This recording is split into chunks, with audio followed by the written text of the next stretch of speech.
But as you've undoubtedly noticed, there have been signs that our system is under extreme strain, like this story from last month about massive delays at Newark. Monday's bad weather complicated an air traffic control staffing nightmare that started last Monday. After a number of system outages, controllers' screens essentially went dark for up to 90 seconds, losing the ability to track aircraft at a key facility handling traffic in and out of Newark. It was a breaking point for about a half dozen controllers who requested trauma leave due to the working conditions. Yeah, it was so bad, some controllers took trauma leave. And I really hope they spent that time recovering in a place more comforting than Newark. Very much the New Jersey of places in New Jersey.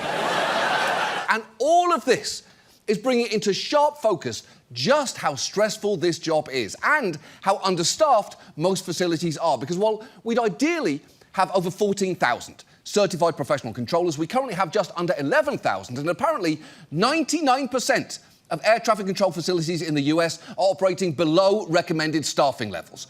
Controllers have been sounding the alarm about all of this for a while now.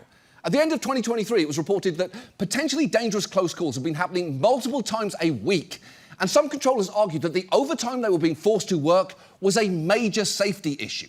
We're tired of working 6 days a week. We're tired of working 10-hour days. NBC News has obtained internal FAA documents first reported by the New York Times, detailing controllers' own anonymous reporting of mistakes and exhaustion. Among the entries, many employees can be observed sleeping on the job. If I had not been fatigued, I may have been able to recognize the aircraft lined up for the incorrect runway sooner. And I pray no one dies due to controller fatigue. Well, that's not great. If I had to pick adjectives that I would like to describe air traffic controllers in charge of my flight, well-rested would be near the top of the list, along with highly paid and possibly even erotically thrilled by the concept of planes landing safely. As long as we get there in one piece, I don't really care what the hand under the desk is doing. And when you combine all of that with the fact that air traffic control equipment is shockingly outdated and poorly maintained, it's frankly a miracle our system works as well as it does. But we probably shouldn't be running it on miracles.